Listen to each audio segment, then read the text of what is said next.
Assalamualaikum warahmatullahi wabarakatuh. Di sini saya akan membahas tentang Ethernet switching. Jika Anda berencana untuk menjadi administrator jaringan atau arsitek jaringan, Anda perlu mempelajari tentang Ethernet dan switching Ethernet. Dua teknologi LAN yang paling menonjol yang digunakan saat ini adalah Ethernet dan WLAN. Ethernet mendukung bandwidth hingga 100 gigabit per second yang menjelaskan mobilitasnya.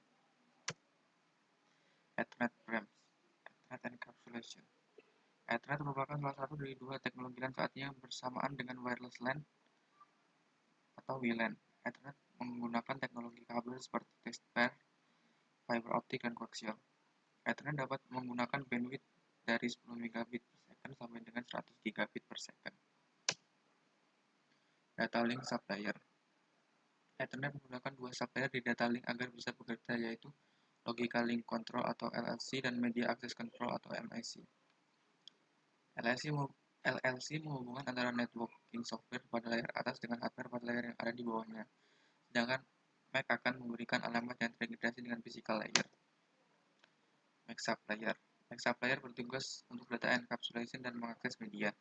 Yang termasuk dalam data encapsulation yaitu Ethernet frame, merupakan struktur internal dari Ethernet frame. Ethernet addressing, di mana terdapat MAC address untuk mengirimkan Ethernet frame dalam LAN yang sama. Ethernet error detection, terdapat frame check sequence atau FCS trailer yang digunakan untuk deteksi kesalahan. Sedangkan akses media terdapat spesifikasi dari Ethernet Communication Standard yang berbeda. Ethernet Frame Fields. Ukuran minimum dari Ethernet Frame adalah 64 bytes dan maksimum adalah 1518 bytes dan sudah termasuk byte dari MAC address. Frame yang berukuran kurang dari 64 bits akan diidentifikasikan sebagai collision fragment dan akan diabaikan oleh stasiun penerima. Hal tersebut berlaku juga untuk frame yang lebih besar dari 1518 bytes. Ethernet MAC address. Dalam jaringan, IPv4 menggunakan basis desimal atau 10 dan juga basis biner atau basis 2, sedangkan IPv6 menggunakan basis hekadesimal. Sebuah Ethernet MAC address terdapat 48 bit alamat yang dinyatakan dalam 12 heksadesimal. Karena 1 byte sama dengan 8 bit, maka panjang MAC address memiliki panjang byte sebesar 6 byte. Frame processing.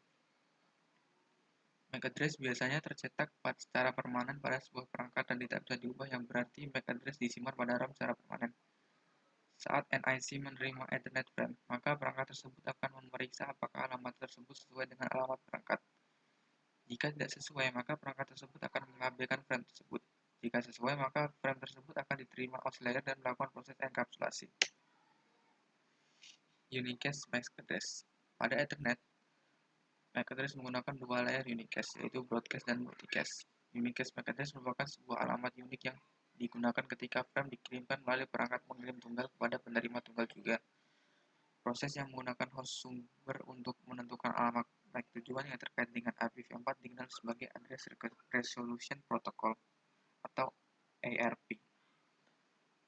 Proses yang menggunakan host sumber untuk menentukan alamat MAC tujuan yang terkait dengan alamat IPv6 dikenal sebagai Network Discovery atau ND.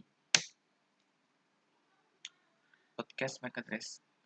Sebuah Ethernet broadcast frame diterima dan diproses oleh setiap perangkat di LAN Ethernet.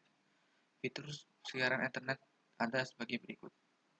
Memiliki alamat MAC dan dalam heksadesimal, membanjiri semua port switch Ethernet kecuali port yang masuk, yang tidak diteruskan oleh router.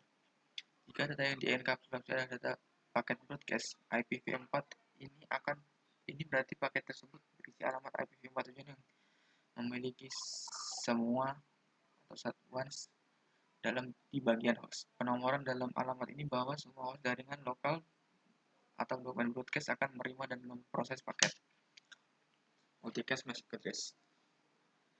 Ethernet multicast frame dikenal dan diterima dan diproses oleh sekelompok perangkat pada LAN Ethernet yang termasuk dalam grup multicast yang sama. Fitur-fitur multicast Ethernet adalah sebagai berikut. Ada alamat MAC tujuan 01/00/5E ketika data yang dienkapsulasi adalah paket multicast IPv4 dan alamat MAC tujuan adalah 33/33 ketika data dienkapsulasi adalah paket multicast IPv6. Ada alamat MAC tujuan multicast lain yang dicadangkan ketika data yang dienkapsulasikan bukan IP, seperti Spanning Tree Protocol atau STP dan Link Layer Discovery Protocol atau LLDP. Membanjiri semua port switch Ethernet kecuali port masuk, kecuali switch dikonfigurasi untuk multicast snooping. Tidak diteruskan oleh router, kecuali router dikonfigurasi untuk merutekan paket multicast. Jika data yang dienkapsulasi adalah paket IP multicast, perangkat yang termasuk dalam grup multicast beri alamat IP grup multicast. Kisaran alamat multicast IPv4 adalah 224.0.0.0 hingga 239.257.257.257. Kisaran alamat multicast IPv6 dimulai dengan FF00.2.2/8 karena alamat multicast mewakili sekelompok alamat, kadang-kadang disebut grup host. Mereka hanya dapat digunakan sebagai tujuan paket. Sumber akan selalu berupa alamat unicast. Seperti halnya alamat unicast dan broadcast, alamat IP multicast memerlukan alamat MAC multicast yang sesuai untuk mengirimkan frame pada jaringan lokal. Alamat MAC multicast dikaitkan dengan dan menggunakan informasi pengalamatan dari alamat multicast IPv4 atau IPv6. Switch learning. Setiap frame yang masuk di switch diperiksa untuk mengetahui apa informasi baru dipelajari. Ini dilakukan dengan memeriksa alamat MAC sumber frame dan nomor port di mana frame memasuki switch. Jika alamat MAC sumber tidak ada, itu ditambahkan ke tabel bersama dengan nomor port yang masuk. Jika alamat MAC sumber memang ada, switch memperbarui timer refresh untuk entry tersebut. Secara default, sebagian besar Ethernet menyimpan entry dalam tabel standar selama 5 menit. Switch formatting. Jika alamat MAC tujuan adalah alamat unicast, switch akan mencari kecocokan antara alamat MAC tujuan frame dan entry dalam tabel alamat MAC-nya. Jika alamat MAC tujuan ada dalam tabel, itu akan meneruskan frame keluar dari port yang ditentukan. Jika alamat MAC tujuan tidak ada dalam tabel, switch akan meneruskan frame keluar semua port kecuali port yang masuk. Ini disebut unicast yang tidak dikenal. Switch speed dan forwarding methods. Switch menggunakan tabel alamat MAC untuk menentukan port mana yang akan digunakan untuk meneruskan frame. Dengan switch Cisco, sebenarnya ada dua metode penerusan frame dan alasan bagus untuk menggunakan satu alih-alih yang lain, tergantung pada situasinya. Switch menggunakan salah satu metode penerusan berikut untuk berpindah data antara port jaringan, yaitu store and forwarding switching dan cut-through switching. Keuntungan besar dari store and forwarding switching adalah menentukan apakah suatu frame memiliki kesalahan sebelum menyebarkan frame tersebut. Ketika kesalahan terdeteksi dalam bingkai, saklar akan membuang bingkai. Membuang frame dengan kesalahan mengurangi jumlah bandwidth yang dikonsumsi oleh data yang korup. Pengalihan store and forward diperlukan untuk analisis kualitas layanan atau QoS, quality of service, pada jaringan. Terkonvergensi di mana klasifikasi kerangka untuk penentuan prioritas lalu lintas diperlukan. Misalnya, aliran data voice over IP atau VoIP harus memiliki prioritas di atas lalu lintas penelusuran web. Duplex and speed setting. Dua pengaturan paling dasar pada switch adalah bandwidth, kadang-kadang disebut sebagai speed, dan pengaturan duplex setiap port saklar individu. Sangat penting bahwa pengaturan duplex dan bandwidth cocok antara port switch dan perangkat yang terhubung, seperti komputer atau switch lain.